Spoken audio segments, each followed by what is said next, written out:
గాంధీ గారి యొక్క ఆధ్వర్యంలో అహింసాయుతంగా ఉద్యమాలు జరుగుతుంటే ఈ విధంగా జరిగినట్లయితే భారతదేశానికి స్వాతంత్రం రాదనే ఉద్దేశంతో దెబ్బకు దెబ్బ కొట్టాలా, తుపాకీ పట్టాలనే ఒక ఉద్దేశంతో నేతాజీ భారతదేశంలో బ్రిటిష్ వారు పట్టుకుంటే ఉరిశిక్ష వేసే ప్రమాద పరిస్థితుల్లో కూడా భారతదేశం నుంచి సింగపూర్ నుంచి జపాను వెళ్ళిపోయి అక్కడ ఇతర దేశాల సహకారంతో ఆజాదీ హింద్ ఫౌజ్ అనే ఒక ఆర్మీని తయారు చేసుకున్నారు.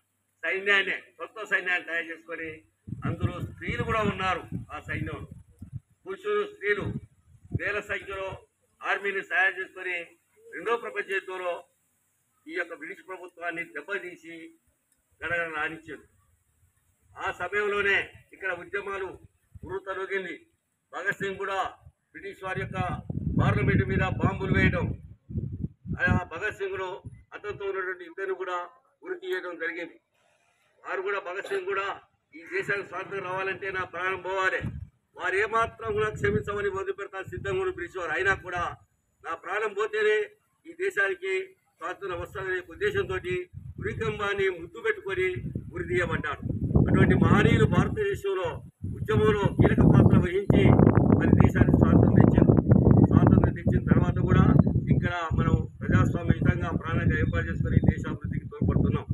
కానీ ఈనాడు కూడా చూస్తే ప్రపంచంలో మరి అదే నేతాజీ ఉన్నట్లయితే భారతదేశంలో ఆర్మీ విషయంలో కానీ ఇతర దేశాలను అనుసరణలో కానీ ముందుండేది.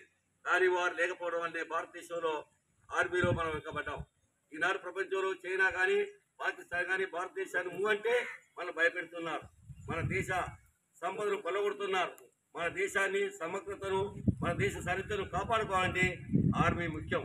ఈనాడు విమానయానం కానీ సముద్రయానం కానీ ఈ యొక్క ఆర్మీ కానీ ఈ మూడు తలాలు బలంగా ఉన్నప్పుడే దేశ రక్షణ జరుగుతుంది.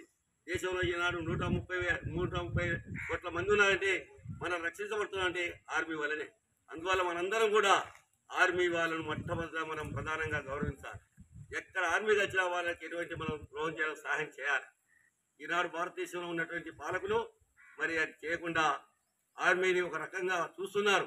కానీ ఇంకా వారికి సహాయ సహకారం ఎక్కువ అందించాలి. ఆర్మీలో సరిహద్దులలో చనిపోయిన వారి కుటుంబాలకు అన్ని విధాల ప్రభుత్వం తోడ్పాల, కేంద్ర ప్రభుత్వం. ఆ విధానంలో మరి ఇక్కడ మనం ఉన్నటువంటి బలవాళ్ళు మనం ఏం చేయాలి? దేశ రక్షణకు మనం ముందుండాలి. దేశాన్ని కాపాడుకున్నప్పుడే మన దేశం అభివృద్ధి అవుతుంది, ఈ ప్రజాస్వామ్యం ముందుకు పోతుంది. కాబట్టి మనందరం కూడా యువకులు, మీరు స్త్రీలు కానీ పురుషులు కానీ అందరం కూడా కొంతమంది అవకాశం వచ్చినప్పుడు ఆర్మీలో చేరి మీరు ఉన్నత పదవులు పొందొచ్చు. ఇవాళ ఆర్మీలో ఉన్న వాళ్ళకి ఎంతో గౌరవం పొందుతున్నారు. శాలరీస్ కూడా ఉంటాయి. శాలరీ కాదు ముఖ్యం, సంపాదన కాదు ముఖ్యం. డాక్టర్స్ కావాలి, ఇంజనీర్స్ కావాలి అని కోరుతున్నాం. అదేవిధంగా ఆర్మీలో కూడా అయ్యర్ ఉన్నత పదవుల్లో పోయి ఈ దేశాన్ని రక్షించి మనం కూడా ఉన్నత పదవుల్లో ఉండాలి మీరు కూడా అని చెప్పి మీరు కూడా ఈ పోలీస్ శాఖలో పొందుతున్నారు. చాలామంది మహిళలు కానీ పురుషులు కానీ అదేవిధంగా ఆర్మీలో కూడా వెళ్ళి ఆర్మీలో కూడా ఉన్నత పదవులు పొంది మీరు కాంగ్రెస్ పార్టీ జిల్లా నాయకులు, రిటైర్డ్ ఉపాధ్యాయులైనటువంటి మాన్యశ్రీ ఓరగంటి సత్యనారాయణ గారు, మా సోదర ఉపాధ్యాయులు మరియు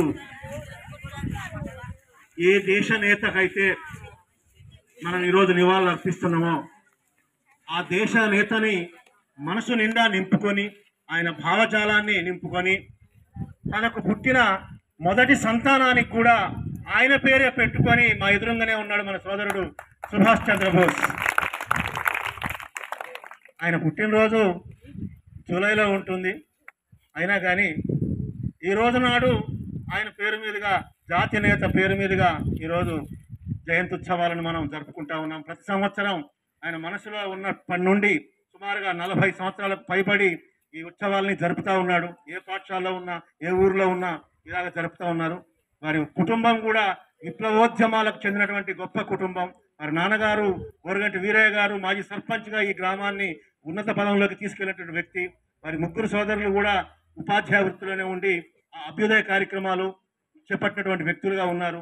వారిలో చిన్నవాడైన అందరికంటే ప్రథముడిగా ఇలాంటి ఉదారవాద కార్యక్రమాలను కూడా చేపడుతూ మనందరికీ ఆదర్శంగా ఉన్నారు. ఓరగంటి సత్యనారాయణ గారు మీ అందరికీ తెలుసు, ప్రతిరోజు పేపర్లలో వస్తూనే ఉంటారు. బంధుమిత్రులు, పిల్లలు, మీ పేరెంట్స్ కూడా చూస్తూనే ఉంటారు వారి యొక్క వార్తా విశేషాల్ని. ఇలాంటి అభ్యున్నత కార్యక్రమాలు ఇంకెన్నో చేపట్టాలని ఆశిస్తూ మన పిల్లలకి ఈ గ్రామవాసులైనటువంటి అందరికీ ఇలాంటి కార్యక్రమాలను ఉద్దేశించి నేనున్నానంటూ